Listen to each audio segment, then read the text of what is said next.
Assalamualaikum warahmatullahi wabarakatuh. Berjumpa lagi dengan Septia Eka Frida.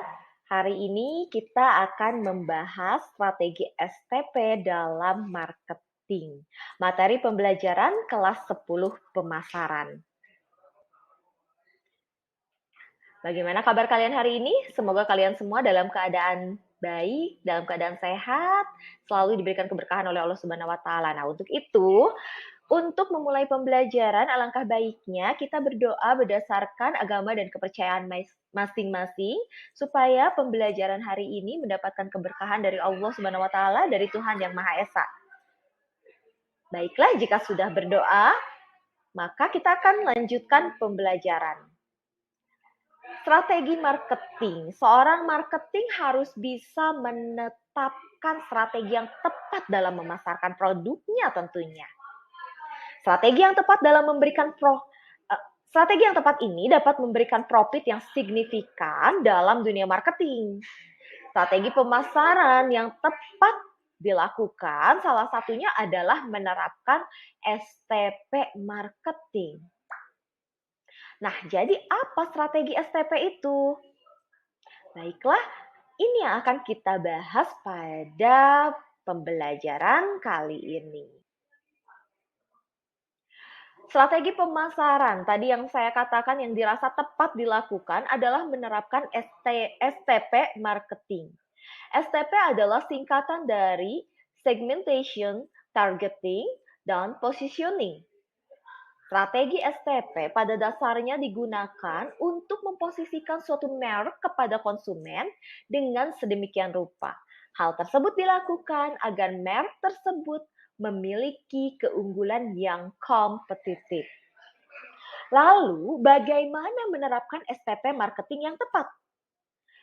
Nah, berikut akan kita bahas nih 3 langkah dalam menerapkan STP marketing.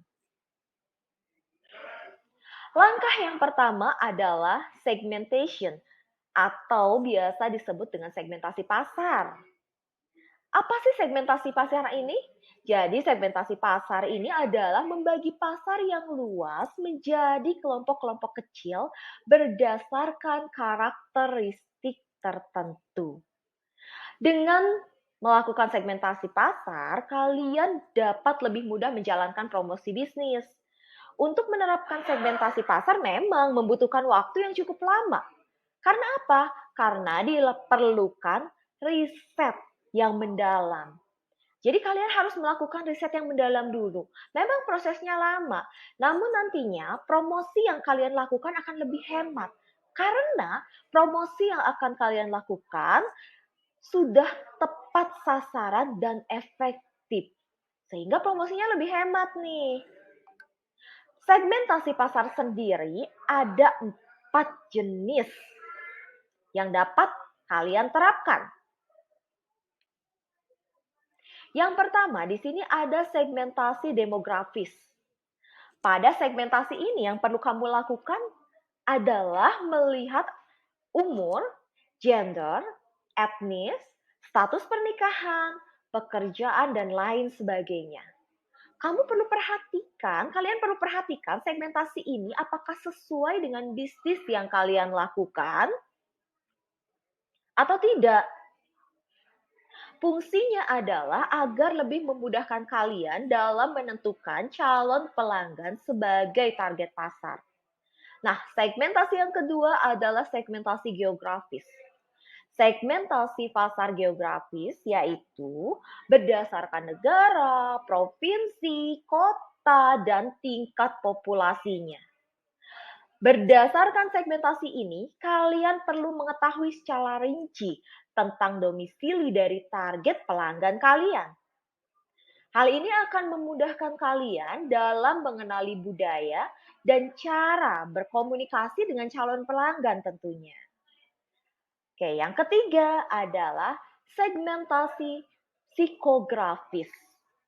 Segmentasi psikografis ini bertujuan agar kamu lebih mengenal siapa target pelanggan kamu secara lebih jelas, termasuk kecenderungan dan kebiasaan mereka ketika melakukan kegiatan jual beli.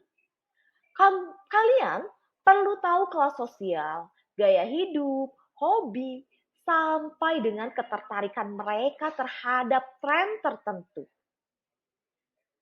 Nah, yang terakhir adalah segmentasi perilaku. Pada segmentasi ini dibagi berdasarkan kebiasaan konsumen dalam membeli sebuah produk. Seperti bagaimana konsumen menggunakan produk dari tingkat loyalitasnya atau manfaatnya nih yang dicari. Oke, sampai di sini semoga bisa dipahami ya. Strategi yang selanjutnya adalah targeting. Pada tahap ini, kalian perlu menentukan mana segmen pasar terbaik bagi bisnis yang kalian jalankan. Untuk dapat menentukannya, terdapat 3 faktor yang perlu kalian pertimbangkan. Faktor yang pertama adalah kemudahan akses. Maksudnya gimana? Kalian perlu memilih pasar yang dapat dengan mudah diakses bagi kalian ataupun konsumen. Perhatikan hal-hal yang dapat menghambat akses ke pasar yang kamu jadikan atau kalian jadikan tempat bisnis. Bisnis yang kalian akan jalankan tentunya. Kalau misalkan aksesnya sulit, target tidak akan tercapai dengan baik. Yang kedua, profitabilitas. Hal yang perlu kalian lakukan adalah melihat profit dari bisnis yang telah kalian jalankan. Kalian perlu pastikan bahwa segmen yang ingin kalian tuju memang menghasilkan profit yang besar. Target yang ketiga, ukuran dan potensi pertumbuhannya. Di sini, kalian perlu mengetahui potensi pertumbuhan pasar. Bagilah pasar yang cukup besar dan hindari membagi pasar yang sudah kecil. Jangan pilih pasar yang kecil karena akan membatasi perkembangan bisnis kalian tentunya.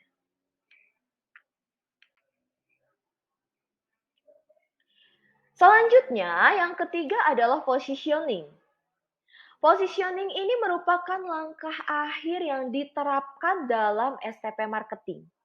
Pada langkah ini, kalian menentukan bagaimana metode yang tepat dalam memposisikan produk atau merek kalian ke dalam sasaran segmentasi yang sebelumnya sudah dibuat. Pada langkah ini, kalian dapat menentukan model marketing mix yang dinilai paling efektif. Lakukan pertimbangan dasar yang membuat pelanggan kalian lebih memilih produk kalian dibandingkan dengan kompetitor lainnya yang sejenis. Oke, bagaimana sampai di sini bisa dipahami? Demikian penjelasan mengenai bagaimana cara menerapkan STP marketing yang efektif bagi bisnis kalian.